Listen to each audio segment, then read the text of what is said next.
Welcome to our webinar.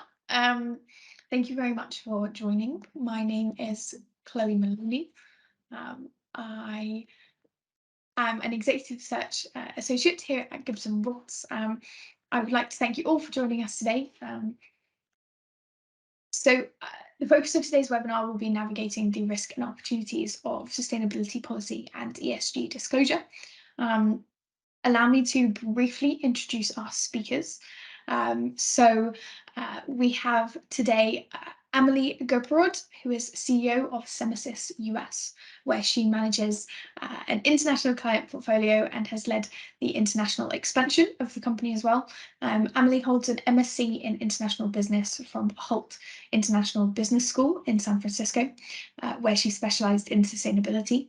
She has successfully implemented sustainability strategies for large corporations that have been recognized she's been recognised as the top 1% of professionals in the sector for ESG disclosure and risk management, and that's by CPD and EcoVadis.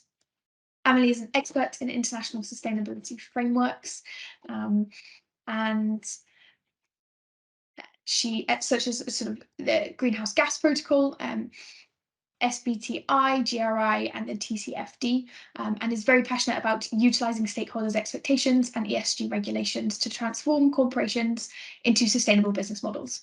Amalie became the Chief Executive Officer of Semisys US in 2022, and is focused on bringing one-of-a-kind software solutions and expert ESG guidance to the US market.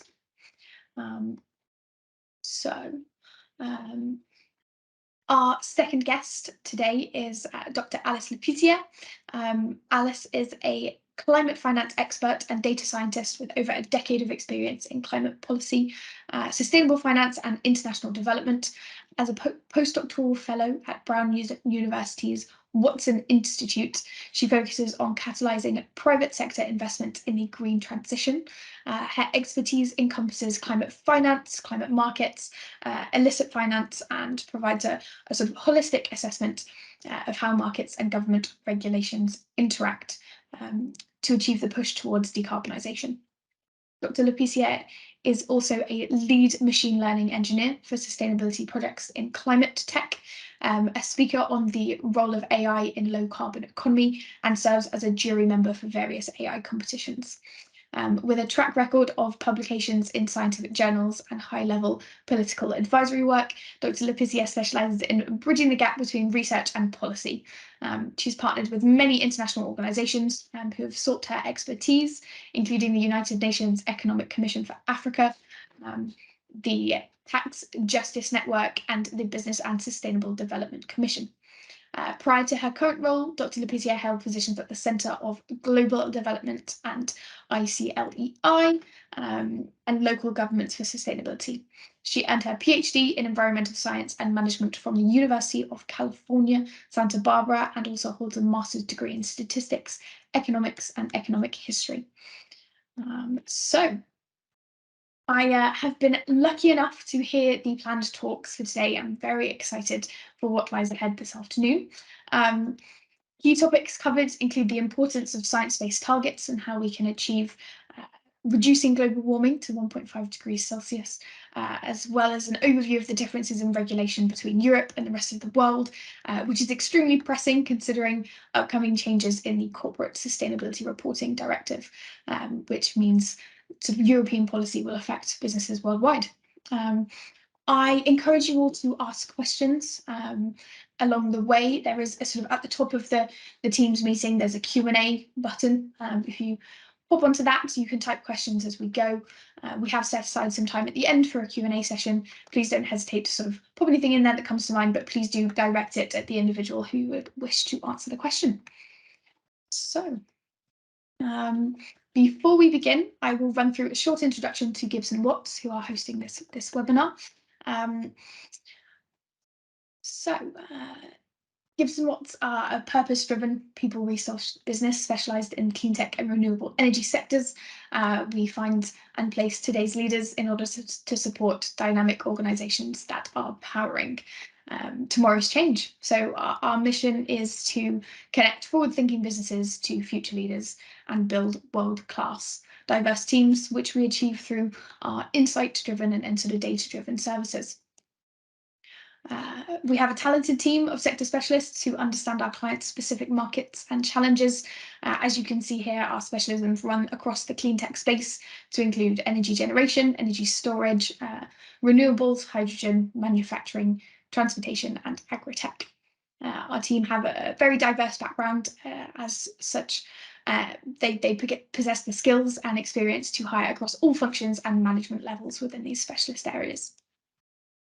Our service offerings include a variety of sort of specialties. We have executive search, professional recruitment, interim management and board advisory services, leadership assessments, market intelligence and recruitment process outsourcing.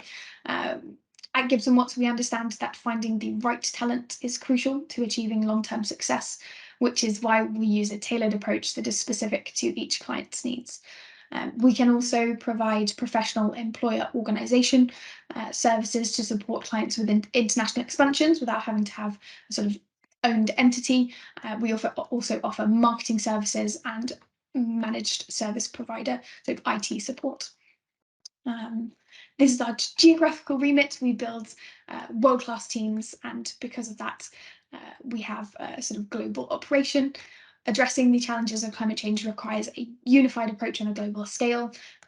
Our geographic expertise spans continents, and we're able to identify the best talent available globally to serve our clients' requirements. So we operate internationally and have offices both in the UK and in the US. In addition to all of these essential services that Gibson Watts offer, we like to go one step further and provide valuable insight to our clients through events such as these. To learn more about how we may be able to support your company or team, please visit our website, which is gibsonwatts.com. It's also sort of on the end of the presentation today. So I will stop sharing and hand over to Amalie Gøperød to begin the first sort of presentation of the afternoon. Thank you so much, Chloe, and thank you, Gibson Watts, for inviting me here today to talk about my favorite topic, how to utilize the ESG reporting landscape and international framework to stay ahead of regulation. So before we dive into this topic, I quickly want to just give you a notice about who we are as a company. Semosys has been ESG experts all the way back since 2007 when we were established. And we have a power combination to help clients reach their sustainability goals. And that is divided into a two-pronged approach. So on the one hand, we have the software solution tailored to reporting and analyzing and retrieving all types of ESG data. And on the other hand, we have expert consultants that are dedicated to making standards and regulations comprehensive. Why is this a power combination? Because one, you have the tools and the access to look into your data, retrieve your data, look into the years from historical years, but also utilizing the expert consultants to look ahead. What can the strategy become for reaching net zero? How can we actually utilize the international frameworks and stay ahead of the regulations? Quickly, I also want to mention that we are CDP accredited provider all the way back since 2010. We are GRI certified training partner, and we're also SPT accredited system provider all the way back since 2017. And if you don't know about these frameworks yet, I'll touch upon these a part of my presentation, so just have those in mind. All right, moving into the regulatory landscape, or as I like to call it, actually the regulatory tsunami. So this is a quote that I want to share with you. And heading into 2023, the pressure will continue to build as a broader set of stakeholders, meaning shareholders, regulators, employees, customers, and community members. We expect companies across geographies and industries to take action on a wide set of ESG focused concerns. And that's not only happening in Europe, but it's also happening here in the US. So the most discussed and highly anticipated, the SEC climate regulation, is to enhance and standardize disclosures for investors. And it's soon to be released any day now in April, hopefully. Registrants will need to provide quantitative and qualitative disclosures, and based on the drafted version, It's already by 2024 that large accelerator filers is required to report on their emissions from Scope 1 and Scope 2 and for the fiscal year of 2023. This means reporting on your company's direct and indirect emissions related to your operations and purchase of heat and electricity is to be publicly reported by already next year. But the biggest feedback from different stakeholders has been the proposed version of reporting on Scope 3 emissions already by 2025, meaning all the relevant emissions that's both upstream and downstream in your value chain needs to be identified, calculated, and publicly reported on. And yes, as much as this is a challenge to go down the value chain and retrieve data, there are ways to do this that does not require a ton of amount of resources, and it is aligned with the methodology approach. And many of the discussion and the feedback against this rule has been mainly focused on the amount of resources that's needed to calculate Scope 3, as well as many don't know how to start. So keep that in mind, because I'll go back to this later in the presentation and how you can actually pursue this step. Now, the SSC also requires you to report on climate-related risks and opportunities, governance and oversight of climate-related risks, and targets and goals. That means what actions are you doing to mitigate risks and reducing emissions? So also just keep in mind this is a drafted version, so details and timeline might change. But what's safe to say is that climate change and regulations in the US is coming. So what's happening in the EU?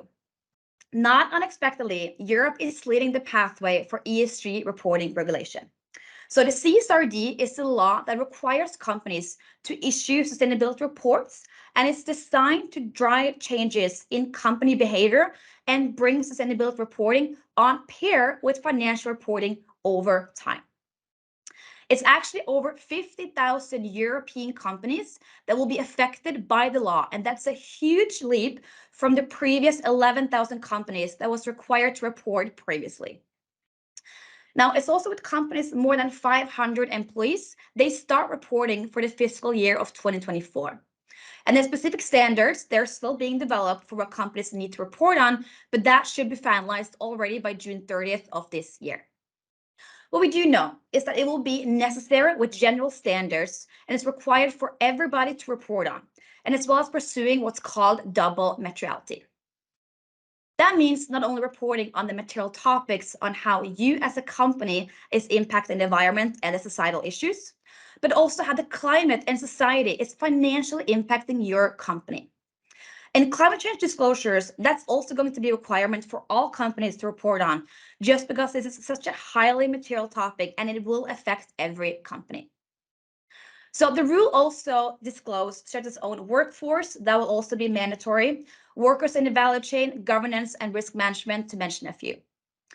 Now, the discussed element in this regulation is that it does not only account for companies in Europe, but also for foreign companies having major activities or subsidiaries in the EU. It's actually over 10,000 foreign companies that will be required to report by 2029, and 3,100 of these companies are actually US entities.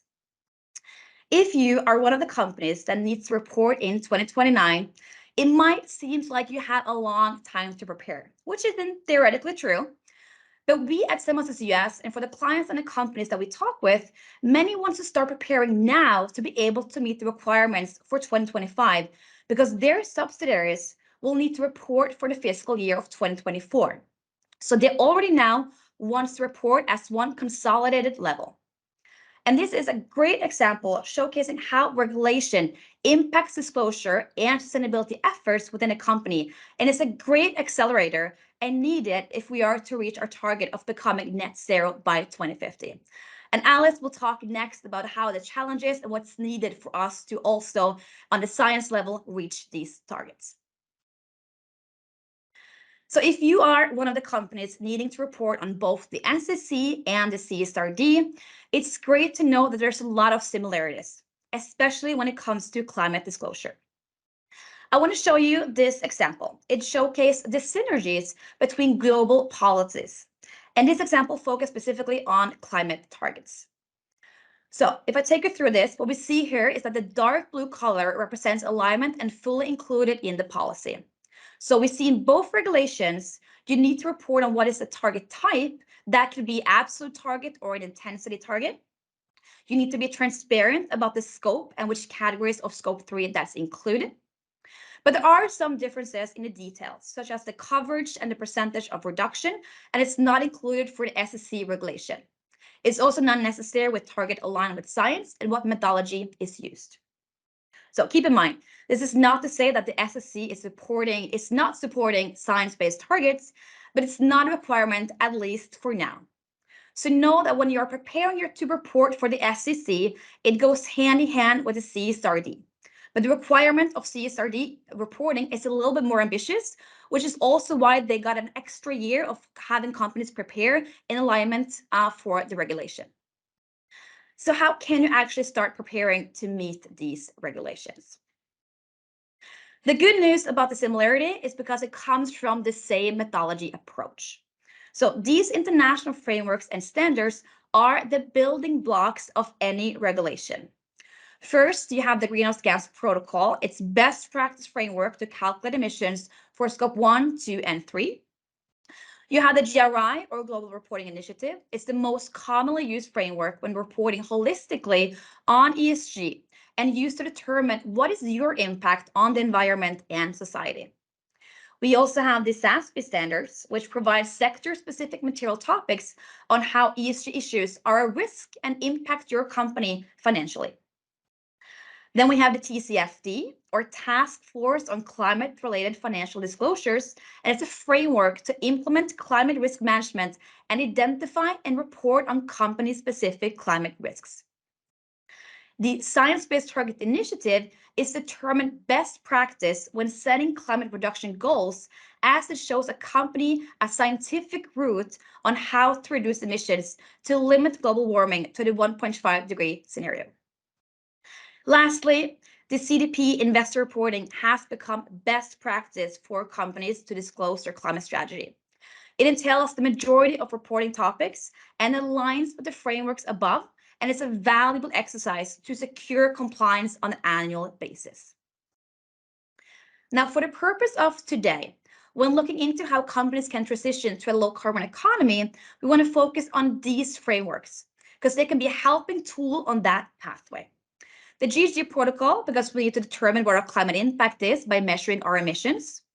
TCFD, because we need to identify and mitigate our climate risks. And the Science-Based Targets Initiative, because they show the reduction pathway needed to reach our society climate goals. Lastly, reporting on your climate strategy publicly through CDP will entail all the components above and help you stay on track on regulations and the requirements for climate disclosure. Okay.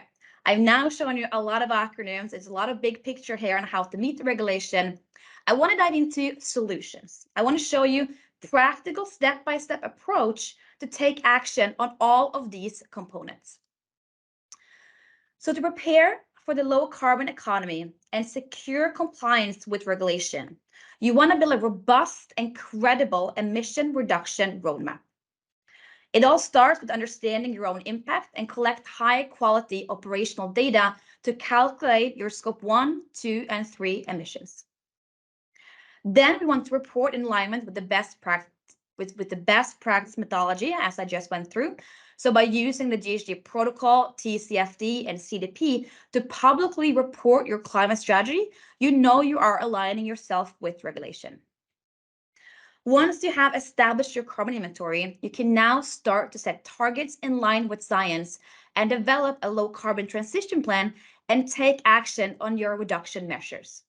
Now, if we want to achieve our collective goals, we need collective action. As everything in this process, it needs to be reviewed and monitored and track your progress to showcase the progression over time towards your stakeholders.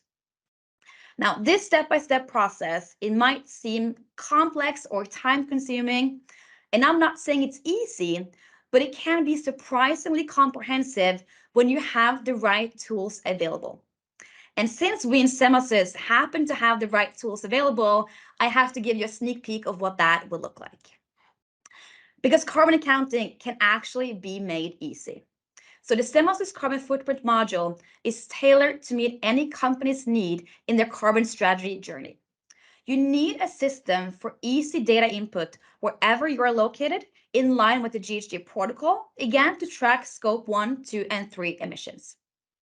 Yes, scope 3 takes more time to complete the first year, but establishing a reporting routine to integrate and automate your reporting, where you have access, for example, in our system, to over 300,000 scientific emission factors, it will set you up for reporting success. And not to mention, it will be verifiable, which especially is the requirement for the CSRD regulation.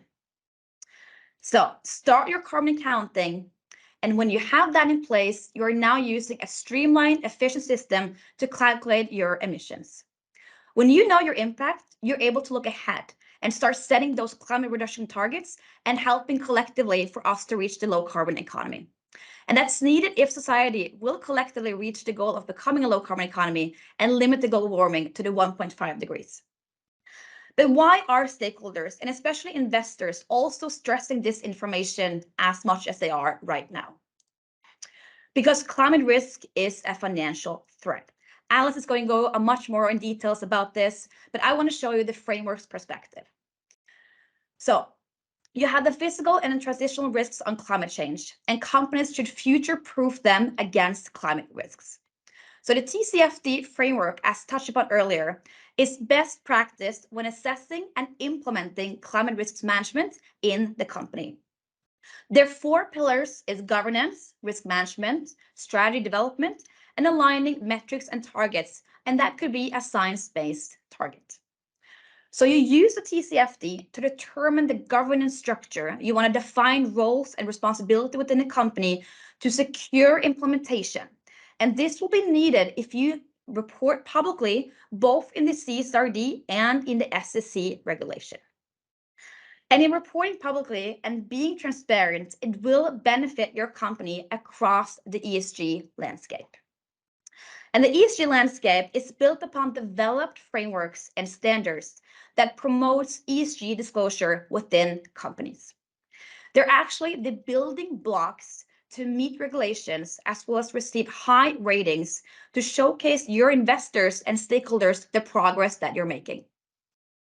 Now, this may seem as a lot of elements, but a good thing is that they are actually synergies and they correlate to each other. When you are maturing your CDP reporting, you're equally maturing your TCFD reporting and vice versa. Utilizing these frameworks and standards, it will set you up for regulatory compliance and you'll become best in class. And being transparent on your journey, it creates a lot of benefits. It's not about being best practice right away, but be transparent to your stakeholders where you are in your journey. And lastly, there actually is a lot of benefits that comes from these reporting regulation. And I want to end my section to highlight a couple of these benefits. First is to protect and improve your company's reputation. It's a big part of disclosing. It's the idea of building trust through transparency and to respond to the rising environmental concerns among the public. A second benefit is to boost a competitive advantage. Through disclosing, your company gains a competitive edge in numerous areas. It's the stock market performance, access to capital, and also winning tenders. A third benefit of disclosing is tracking and benchmarking your progress. You'll be able to benchmark the climate performance against your own previous years, as well as against your industry peers. And next, you will be able to uncover climate and ESG risks and opportunities that would otherwise have been overlooked. And lastly, to get ahead of upcoming regulations, as we've covered, mandatory disclosures is gaining momentum. And by measuring and disclosing your ESG impacts, you will be in much better position when these regulations come into effect. And as cliche as it may sound, the regulation tsunami is coming. And I can encourage everybody to stay ahead of these right now and utilize the international frameworks to stay ahead. And that's everything that I had for you guys today. Happy to answer any questions at the end. And now I'll hand it over to Alice. All right, thank you so much. Can you just confirm that you can hear me, Chloe? Yep. Okay, fantastic. Well, I'll get started then. Thank you so much, Chloe and Amalie, and thank you everyone for joining us this afternoon. So I'll be talking about the risks and opportunities of climate policy. Next slide, please. So I'm going to show you today that government and regulation has a much bigger role to play in stimulating the green transition that we typically think.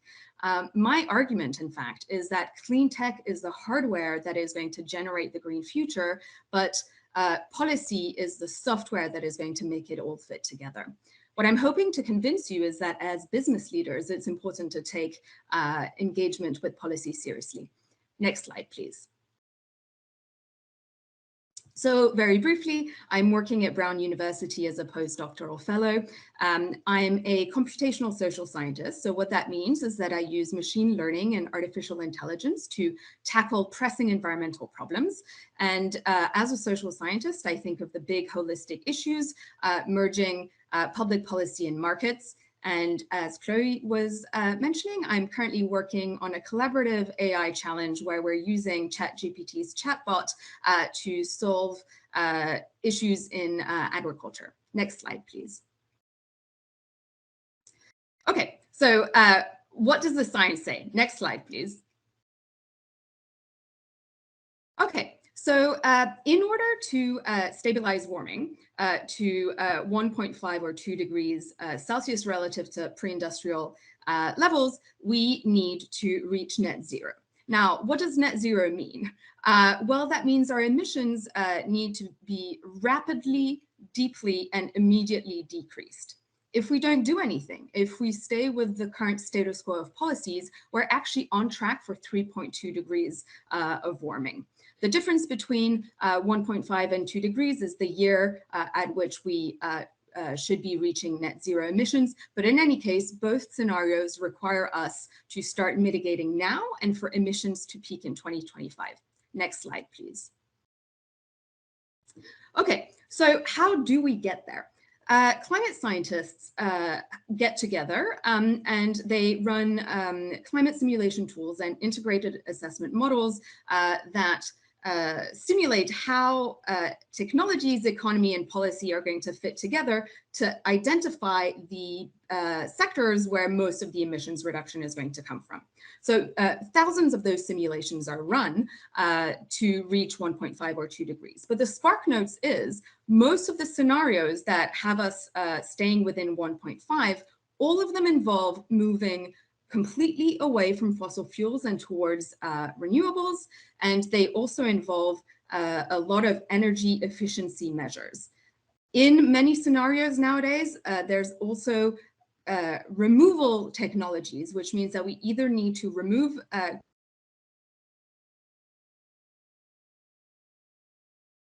agriculture and forestry, and it is very important and can deliver substantial emissions reductions, but it's very important to note that it's not going to compensate for any delay in starting mitigation. Next slide. Okay, so how difficult is it going to be to reach net zero? Next slide, please, Chloe. Okay, so, well, it's at the same time very simple and very complicated. To reach our climate goals, it requires nothing less than a fundamental transformation of the way that we produce and consume energy and the way we manage our land systems. Now, it's going to look different in various sectors. In the power sector, the main challenges have to do with infrastructure and transmission lines because the grid was developed 100 years ago and is not able to deal with the intermittency issues of many renewable technologies. Likewise, carbon removal will be required to counterbalance the emissions in hard-to-abate sectors like steel and cement. But for that, we're going to need much more investment and R&D, and that's where government policy can stimulate innovation. Alternative fuels have a role to play in the green transition. Various technologies are at various stages of maturity and cost effectiveness. As I'm sure you're all aware, hydrogen is becoming very big and blue hydrogen is actually competitive with gray hydrogen right now. So what does the roadmap for policy look like? Well, from now until 2030, we have most of the existing technologies that we need to reduce emissions in the magnitude that we have to reach 1.5. So really here, the challenge is going to be upscaling the technology that we do have and having regulations subsidize otherwise unprofitable changes for now. And then 2050 and beyond, that's where we can focus on these new technologies that haven't been developed yet. But of course, it requires capitalizing on public infrastructure that should have been developed in the coming decades. Next slide, please. Let me offer you quickly some sectoral perspectives. And it's going to look different in various sectors. So industry is going to rely on a lot of technologies that have not been developed yet. In fact, 60% of emissions reductions will come from technologies that aren't commercially viable yet. The problem is that given the long investment life cycle of industrial manufacturing, those technologies need to reach market in the next decade. Buildings, by comparison, is a bit more easy in order to reach net zero because we have most of the technology that we need.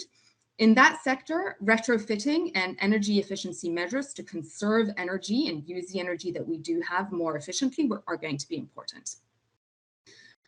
Likewise, transport is going to hinge on electrification, low carbon technologies, including batteries, and a lot of demand interventions to incentivize folks to buy electric vehicles and other low carbon transportation vehicles. Now, in all of these sectors, regulation is going to play a role. Next slide, please. Likewise, there are cross-cutting issues in this transition because, again, it is a systemic change, a fundamental reconfiguration of the way that we think of the economy. Now, demand reduction, that is,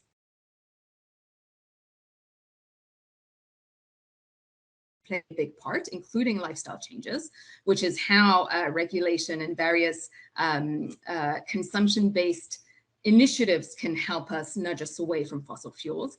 The estimates here of potential reduction are between 40 to 70%. And so the range is large because, of course, many different things can happen. Likewise, we need to close the investment gap in the green transition. Right now, we're spending about $2 trillion a year, but we actually need to be spending between $4 and $5 trillion a year from now until 2050 in order to meet our climate goals. So investment is going to be helping stimulate technology, research and development, and so on. And so indeed, you might think that a lot of that innovation will come from, for example, climate tech startups in Silicon Valley. However, the government still has a role to play in building the supportive regulatory infrastructure for us to be able to capitalize on this new technology. So if you think of clean tech as the skeleton of the green transition, the state, and by state I mean any type of government agency, is really going to provide the soft tissue that makes all the pieces work together. And so that's where we start talking about green industrial policy, various financing mechanisms, labor laws, and so on. Next slide, please. So how do governments steer the economy? Next slide. And I'll be talking about sticks and carrots. But first, let me tell you why climate policy is hard. One might think that the challenge of climate change is technology, but I would argue that it's not. In fact, human ingenuity is absolutely unbounded, right? We put someone on the moon. The fundamental challenge, rather, of meeting our climate goals is political and economic. And that is because the costs of emissions mitigation are very concentrated on a specific group of individuals. So they tend to be quite visible, they tend to be immediate, and they tend to be quite salient, right? So for example, when you're closing down a coal mine or decommissioning a power plant, those costs of climate policy are immediately visible, whereas the benefits of a clean atmosphere tend to accrue to the whole planet and to be visible in the future. So the political economy is difficult. Next slide.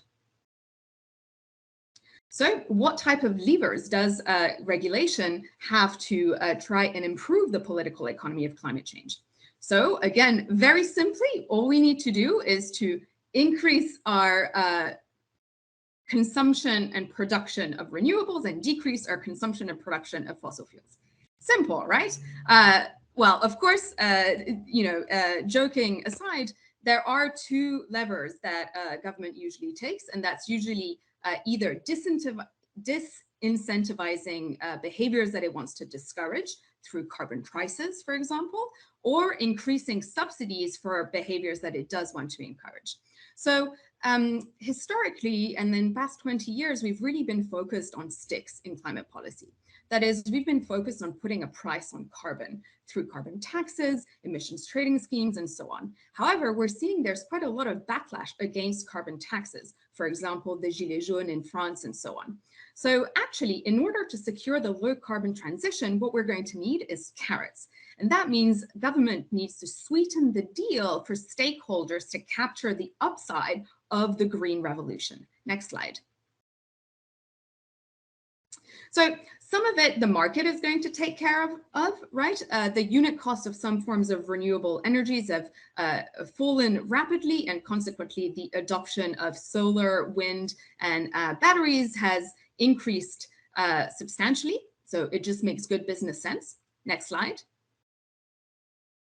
But sometimes the market itself is not going to save us, and it needs a bit of a push from regulation. And here you can think of the role of the state in various forms, but very briefly, the state acts as a insurer. It de-risks investment. And if you think about the role of the state and how it interacts with markets at the most fundamental level, the state guarantees property rights, which is fundamental to commerce, right? Likewise, the state will act as a signal provider.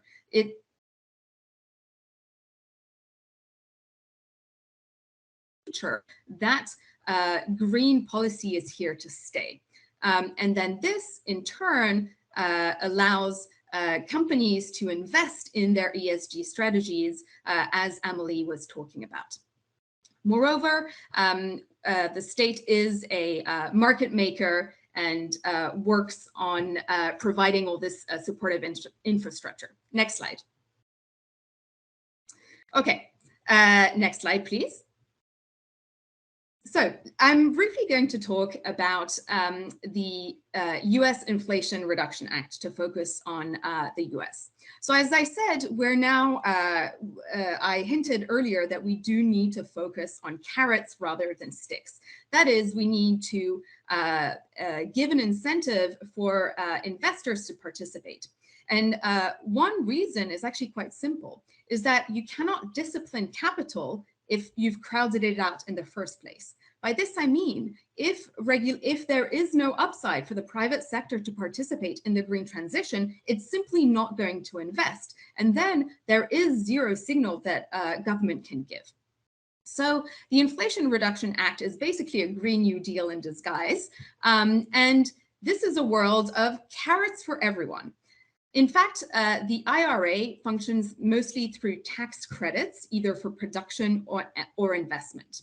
And estimates show that 2/3 of the baseline incentives are actually uncapped. What that means is that the Congressional Budget Office of the US has estimated that there would be around $400 billion in spending that has been appropriated. However, because those incentives are as a certain percentage of whatever the project cost is, there's a theoretical no limit as to how much the state could contribute. Okay, so some estimates suggest that the US government has significantly lowballed how much it needs to appropriate via Congress, and in fact, around $800 billion of federal funding will be disbursed via the IRA. Moreover, there are multipliers galore. There are bonuses for everyone, right? So you get a tax credit if you invest in clean energy.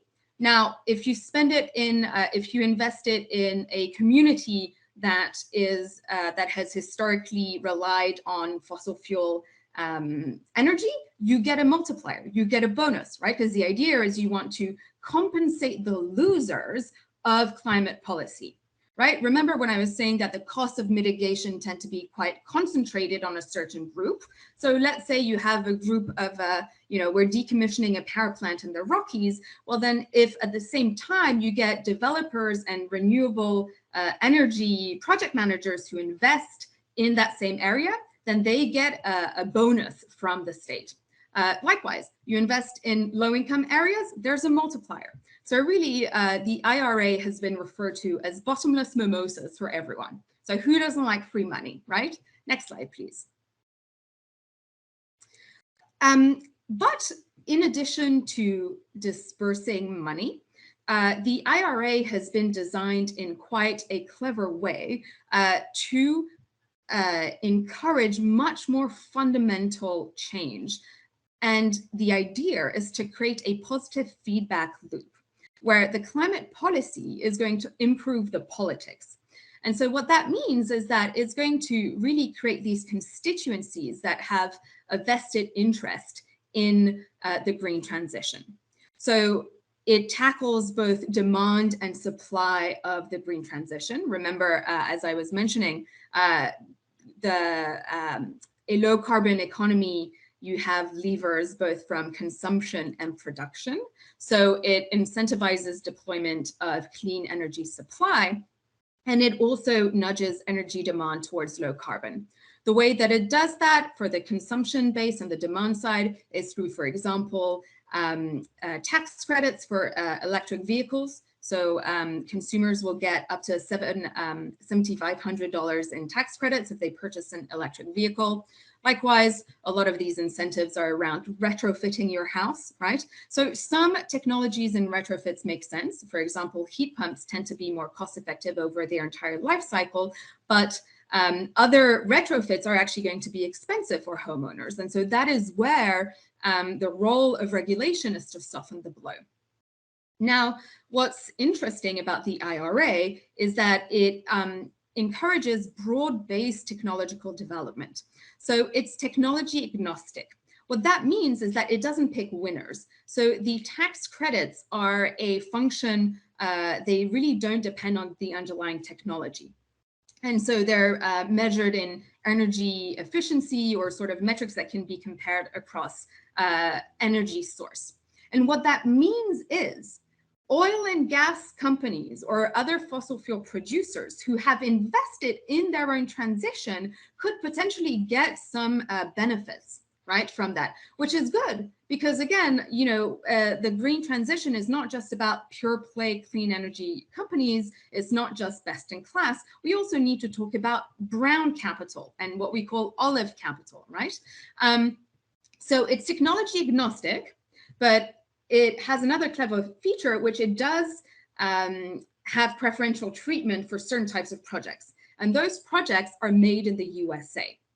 And so that is a very deliberate political choice by the makers of the IRA, which again is to bring back this manufacturing in the US because right now a lot of those renewable supply chains are distributed globally. So the idea is to make the US a premier producer of clean energy. On top of that, it has a lot of clever financing mechanisms. So the Department of Energy has got a huge subsidized loan program. They're falling over themselves to give out money. And a lot of that money needs to be dispersed now. Moreover, they have proto-green banks, which help supercharge green financing, right? So the idea of public financing is that it's supposed to crowd in private sector investment. In other words, public financing by the state should catalyze private sector investment. And in fact, it's often estimated that $1 of public investment will result in $1.6 of private sector dollars. So within that, there are also many, many more provisions in the IRA and its associated legislations, including the CHIPS Act, which have to do with training, wages, labor policy, and so on. So again, the idea is that policy change comes in a package. So if you're looking to create a systemic change in your economy, it's not just enough to change one sector, right? Because there are knock-on effects in every single sector. So if you're going to compensate the losers, for example, of those workers who are again, taking the example of the decommissioned power plant, well, you also should be training them up to benefit from the green transition, right? So really building those skills in new sectors. Next slide, please. So what could go wrong? So there are, this is a highly volatile environment. And so there are various risks in the transition that we tend to, lump into 3 buckets. So the first one is physical risk, of course. Climate change is increasing the severity and the frequency of natural hazards, which can completely wipe off asset values. Think about coastal properties in Florida or wildfires in California. So that, interestingly, has the potential to lead to a complete revaluation of asset prices.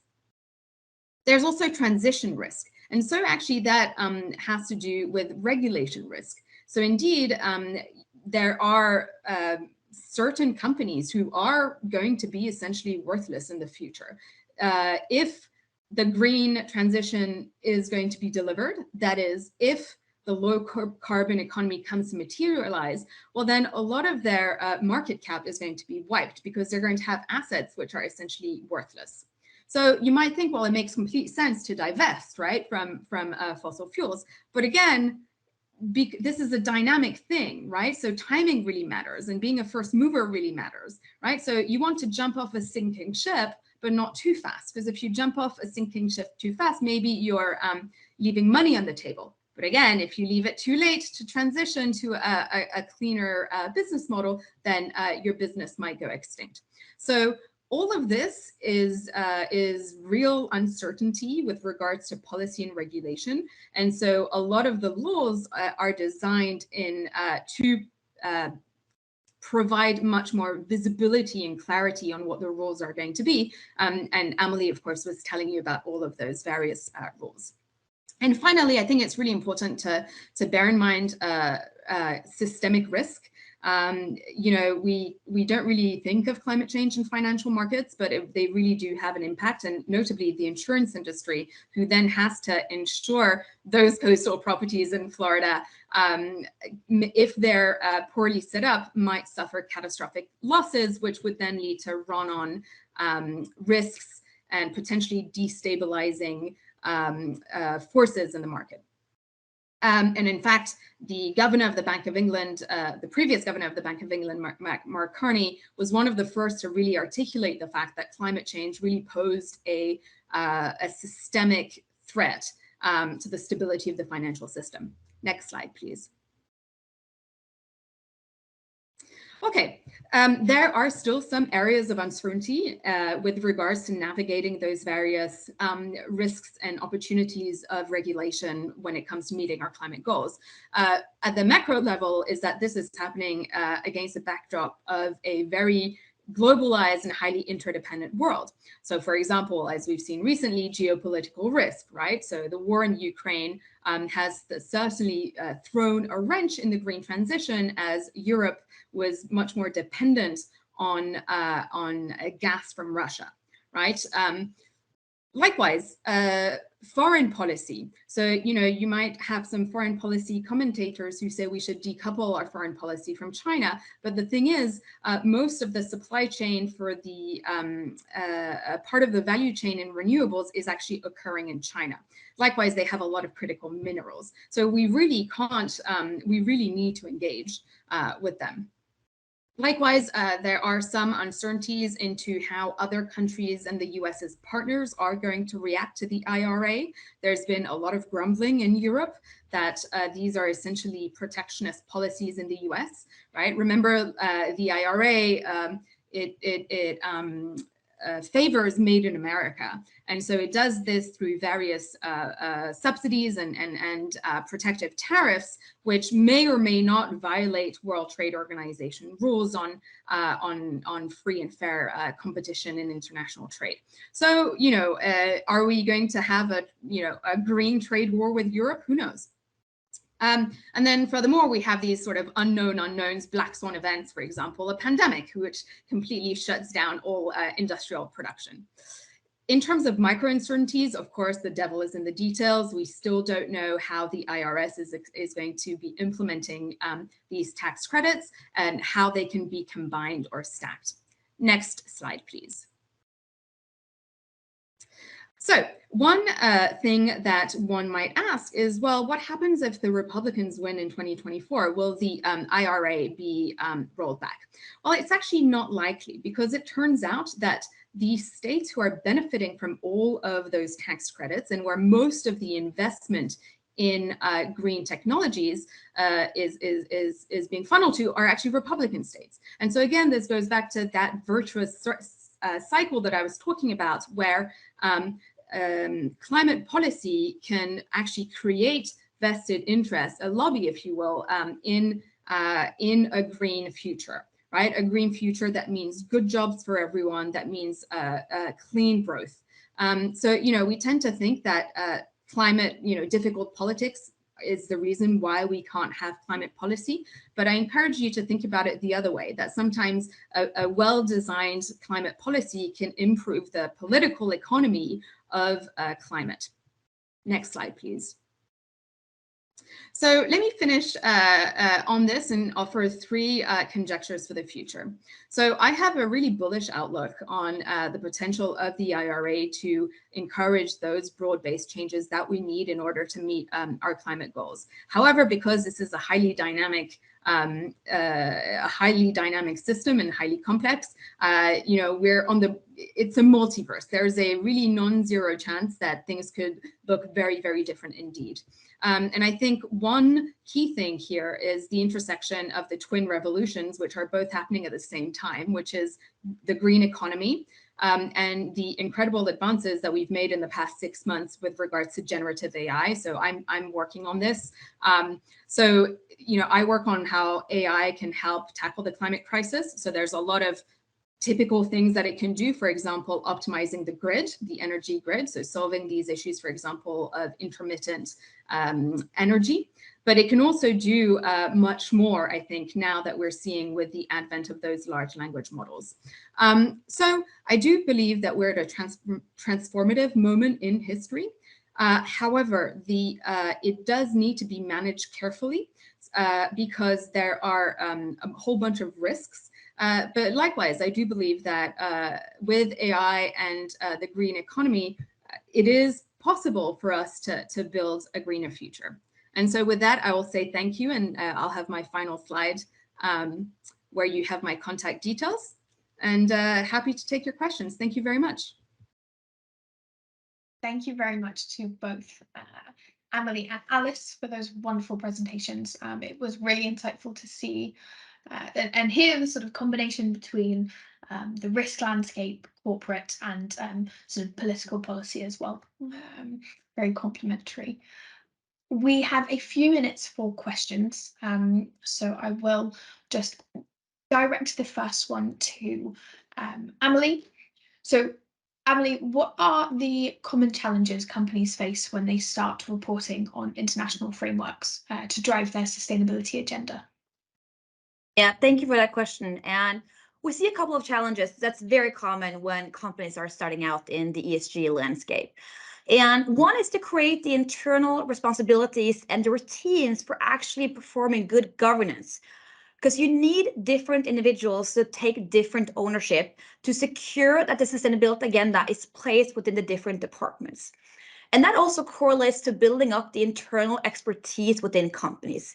And at Symosys, we also use our expertise to build up the competence within companies, because that is key. If they want to reach their own target, if we all collectively want to become net zero by 2050, we know the ownership has to be within the companies.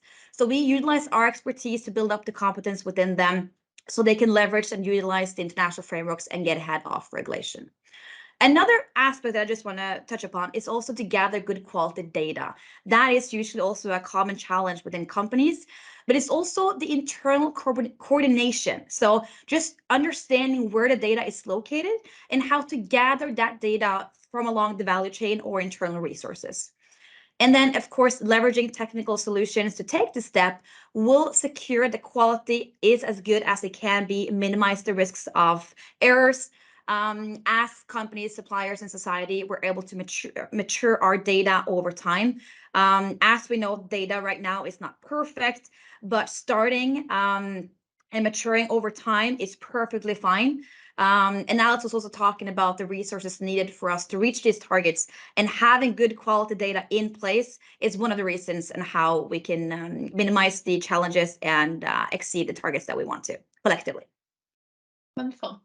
Thank you very much for that insight. We have a question for Alice from Jana in this Q&A chat. What aspects of the AI revolution are you most excited about, and how can AI help us tackle climate change? Thank you very much for this question. So as I was mentioning, AI has, it can solve a lot of technical engineering problems with regards to solving complex optimization problems. One thing I'm super excited about, and which is extremely new, is so-called generative AI. So that's the sort of chat GPT things that you've, I'm sure everyone has been seeing on the news. Now, so what, how can that help? So it really is like a really interesting piece of technology, and it really can help bridge insights from quantitative and qualitative data. So I mean, I'm running those chatbots now, and they're extremely impressive. Now, what does that mean for companies in practice? Because here's the thing, in order to run these large language models well, they are trained on basically the whole of the internet, on 75 billion parameters, right? So really the only players here that matter are Google and Microsoft. So how can other companies sort of gain from this AI revolution? And so I think there are two things.